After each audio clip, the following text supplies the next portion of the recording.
Today I'm going to be talking about lateral epicondylitis and specifically about PRP treatment for chronic lateral epicondylitis. All right, so we'll do a quick review of the anatomy, and then we'll talk briefly about lateral epicondylitis, just what it is. We'll talk very briefly about platelet-rich plasma, which is kind of a new area of treatment for certain tendinopathies, and then we'll go into the two articles that review PRP treatment for lateral epicondylopathy. So briefly, just in terms of the elbow anatomy, it's relatively straightforward. You have the humerus, which connects with the radius and the ulna, particularly the femoral elbow joint. Specifically, when we're talking about lateral epicondylopathy, we're talking about the common extensor muscles. Typically, people have pain at the site of the origin of the common extensors.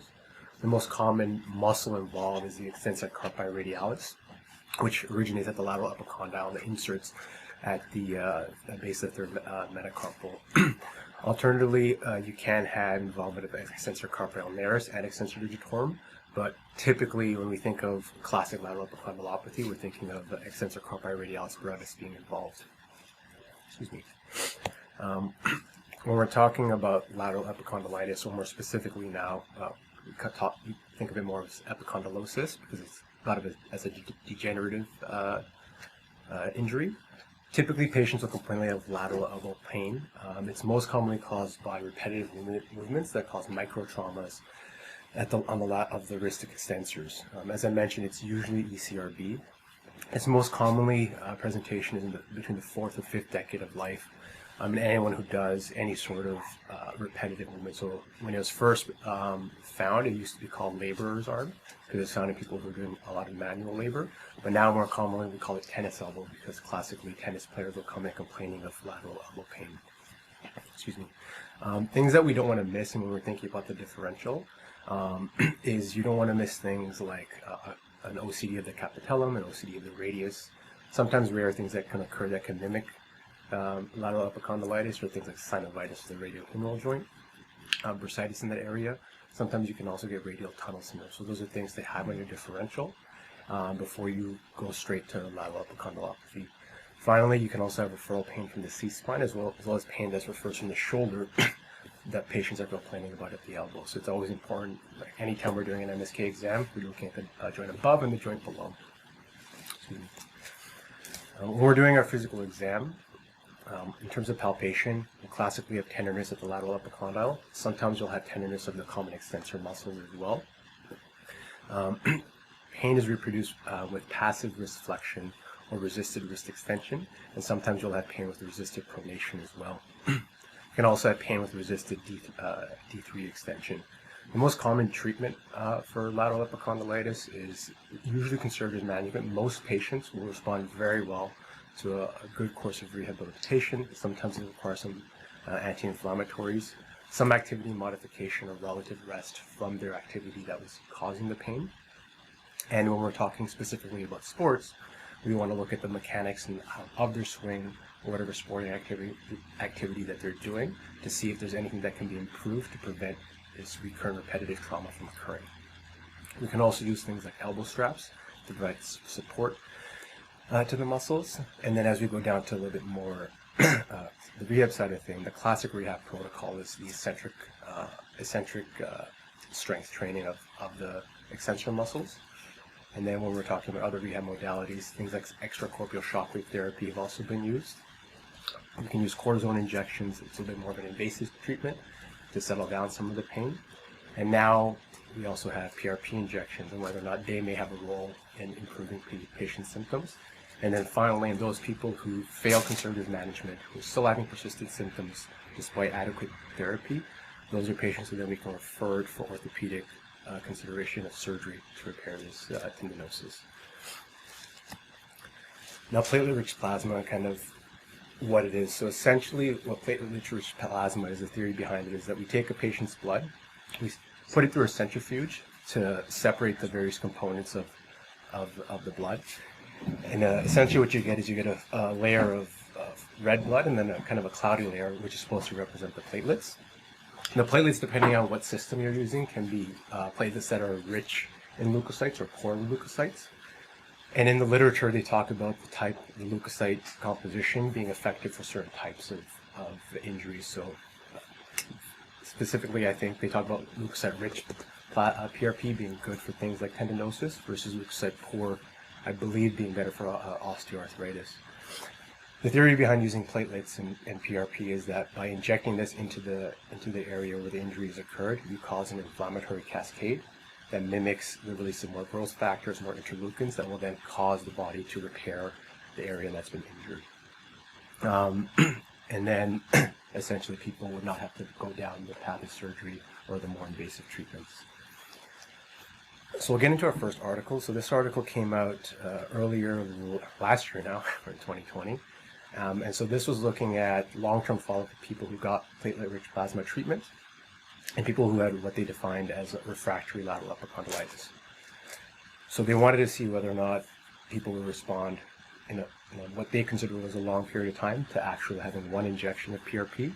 And the way they measured their outcome was whether or not those patients actually ended up getting the surgery to repair chronic lateral epicondylopathy. It was a prospective study, so they looked at a cohort of patients at a certain time frame. They defined refractory lateral epicondylitis as people who had failed conservative management, which included both NSAIDs, rehab therapy, and at least one corticosteroid injection. And those patients had also needed to have been referred for operative management of their injury. They excluded anyone who had any sort of nerve issue that could have been contributing to their symptoms, or people who were not referred for orthopedic repair. In terms of the PRP, and this is a little bit more just semantics, they mentioned that they used the Arthrex system. They drew 16 milliliters of blood, and from that they injected 3 milliliters of the PRP that they were able to get. And they don't comment specifically on the technique that they used for the injection, but they said it was injected into the common extensor tendon. From what it sounds like, they did not use an ultrasound for the injection. It was done just using palpation technique. And they didn't use any anesthetic when they were injecting it, so no lidocaine or xylocaine that was used. Their post-injection methods was they immobilized the patients for at least 30 minutes after the injections, and that they were put in a polystim for 48 hours. And then after that, they were encouraged to perform eccentric exercises. They don't necessarily comment on whether or not there was a specific protocol that they had them go through. They just said they wanted eccentric exercise. And they also said they didn't want the patients to take any anti-inflammatory for 3 months, just so that there wasn't any confounding of whether it was the anti-inflammatory improving their symptoms or whether it was the PRP improving their symptoms. They also had patients do it's called the Oxford Elbow Score, which looks at elbow pain, elbow function, and psychosocial factors. Patients give a score between 0 and 4, 0 being not very severe, 4 being extremely at the highest end. And then they tried to look at whether or not there's any difference from the pre-injection period to immediately post-injection compared to their long-term follow-up. And then they mentioned that their secondary outcome was, as I mentioned, anyone who went to getting an open release procedure done. Excuse me. So they had 34 patients, a pretty even split of men and women, with only 3 lost to follow-up. Their follow-up time was approximately 5.2 years. And they mentioned that 30 patients had overall improvement in their Oxford Elbow scores compared to their preoperative scores or their pre-injection scores. When they looked at post-injection versus their long-term scores, about 77% of the patients improved, 12% had worsening symptoms, and 9.7, roughly 10%, had no change in their symptoms compared to after the injection compared to 5 years later. And 8 of those people in the patients also went on to have either repeat PRP injections, or 6 of them went on to have surgery to repair their injury. So on the left is so this was an interesting table that I was attempting to figure out what was going on. So table 1 is the Oxford Elbow scores, and as I mentioned, they said 0 is not very severe and 4 is very severe. However, when they're reporting the results, you can see, for example, in the pain, the average is 4.6 pre-injection, but then long-term follow-up it was 13.3. So I felt there's something missing in my understanding of this specific result, and they don't actually comment in the paper on table 1 at all. in the results section. They specifically make mention of figure 1, which is essentially the number of people who ended up getting surgical repair and the time. So the x-axis is time to surgery, and the y-axis is the progression of their injury, number of people who went on to intervention. Excuse me. So strengths for this specific study, they did, compared to some other PRP studies out there, most of them look at patients about a year out. This one tried to go as far as they could, which was 5 years. They gave a specific protocol for their injection and the PRP description. They also had surgery as their outcome, whereas other studies have just talked about pain scores and pain outcomes.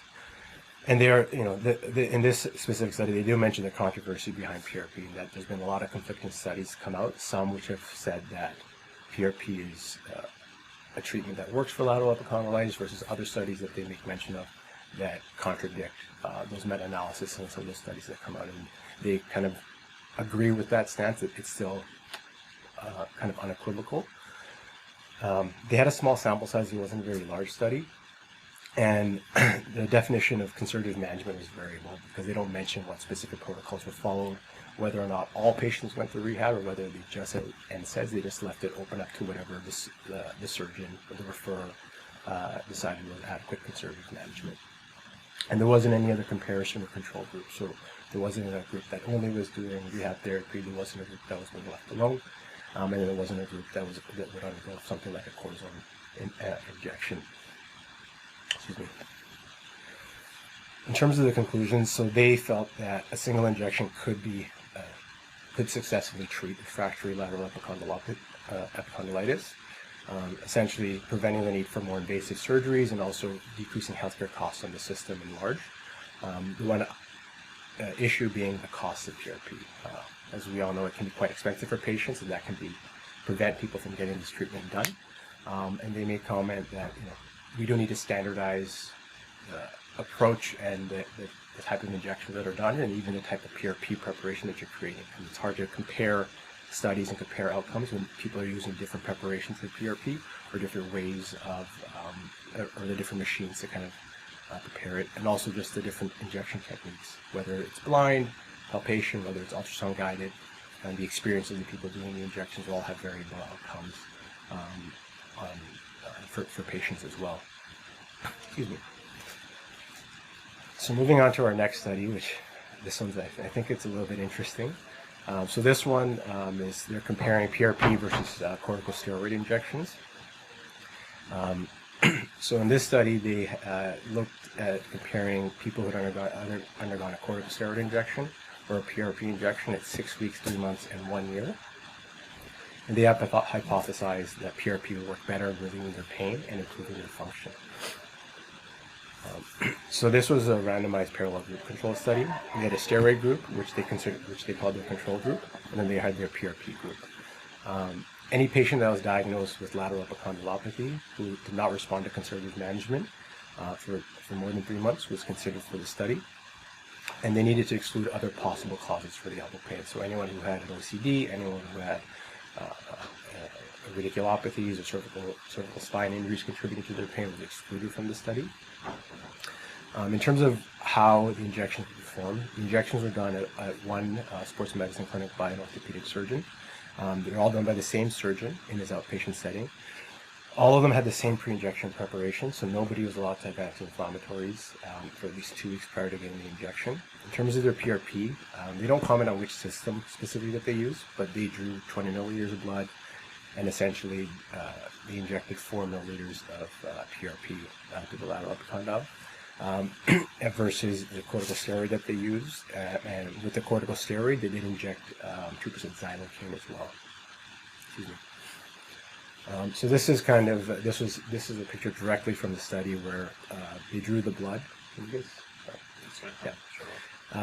Where they just talk about their PRP and how they went about injecting it. They, again, when they were injecting the PRP and the corticosteroid, it was palpation technique. There's no ultrasound guidance used for the injection. So in terms of their methods, as I mentioned, they're looking at primary outcomes at 6 weeks, 3 months, and 1 year. and they had a scale that they had patients fill out they asked patients to fill out.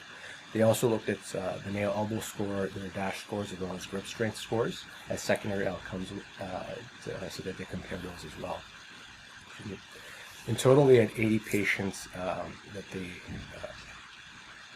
80 patients enrolled in the study. There's equal randomization, and they had nobody lost a follow-up, which was actually pretty good. And they tried to make sure that their mean scores for pain and function prior to the study were similar across all of the groups. And the areas that are highlighted is just those were the 6 weeks, 3 month, and 12-month scores for the different domains that they were looking at.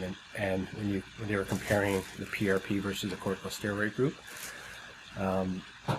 basically in all of their domains, or most of them, the PRP group tended to do better at 3 months and 12 months, versus at 6 weeks there was what they called was a similar response to treatments, and they felt that the corticosteroid group did a little bit worse after the 3 month period in terms of the different scores that they're looking at, specifically with pain in terms of symptoms starting to recur. So some strengths of this study was they did attempt to randomize it. They made it very clear. Their methods in the section is very, very robust. They have a very clear protocol. They have a very clearly explained approach to how they did their injections. They used the same surgeons through all of their injections to decrease inter-rater reliability, and they looked at different outcome protocols, function, pain, as well as grip strength. On the other hand, they didn't actually have a true placebo group, so there wasn't a group that had nothing done. There wasn't a group that had typical conservative management done. The injections, again, were done blind, so there wasn't any ultrasound guidance to confirm that they're exactly where they wanted to be. And they don't specifically make mention of blinding, so the person doing the injections knew the preparation that they were injecting, and the patients knew what was being injected into them. So the patients were blind to what was being injected. And they make mention that specifically it would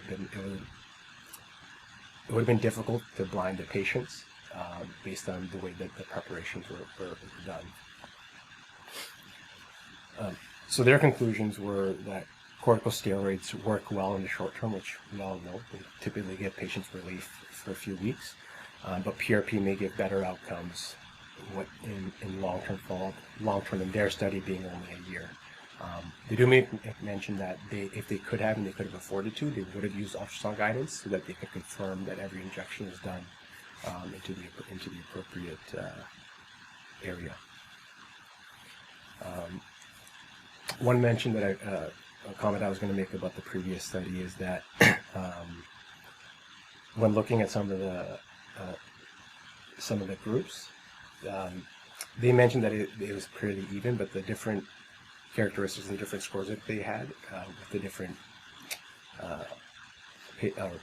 subjects of the groups. I don't think it's as even as they make mention to. It seemed that the PRP group was a little bit worse in terms of their function scores than the actual steroid group, and so that may have confounded some of the results, making the PRP group seem as if that they're doing better. They also don't make mention that what we would expect in a corticosteroid group is to get better at in the first few weeks, and then for symptoms to recur if adequate therapy is not followed. So they don't make mention of which patients didn't follow their specific strength rehab protocols and how that could have affected their outcomes as well. Questions, comments about them? This is kind of a general question. Has someone done a study with PRP where they've drawn blood from the control group to? Is that an ethical issue? No, because I did my family medicine project on this. We did a meta-analysis and stuff, and we kept looking for that because that's the only way that we're thinking that you could truly randomize is if you, or blind them, is that if you just draw blood from everyone and then not to my knowledge, is there something of that? I haven't seen any mention of that anymore. I'm thinking the downside, I'm surprised. Something to yeah. I mean, that's a huge issue is that not ultrasound guided. Yeah. You have no idea what you're injecting.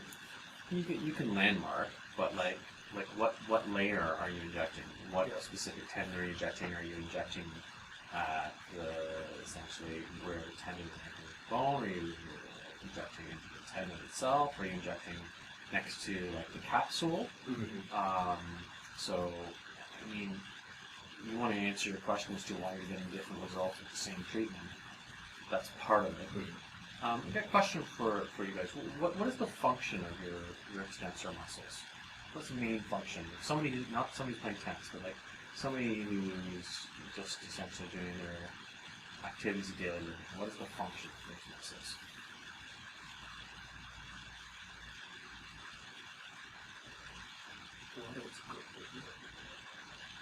It's not a stable. Well, Yeah. I was wondering when you're dipping, you're stabilizing, or they act as Exactly. stabilizers.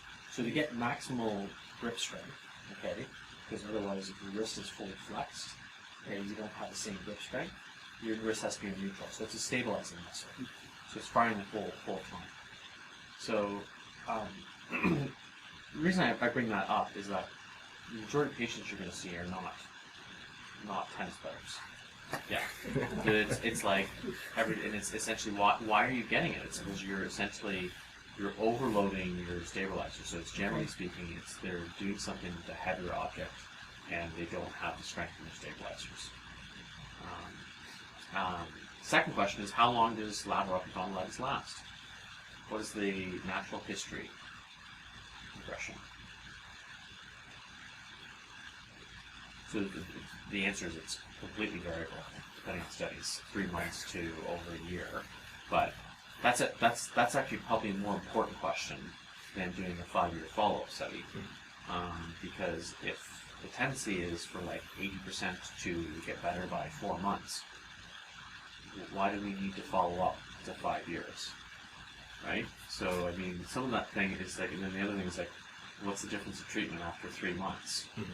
From a treatment perspective, if that's what the natural progression is going to be. So there's some other questions and concerns just about the studies, just from that perspective. Thank you very much.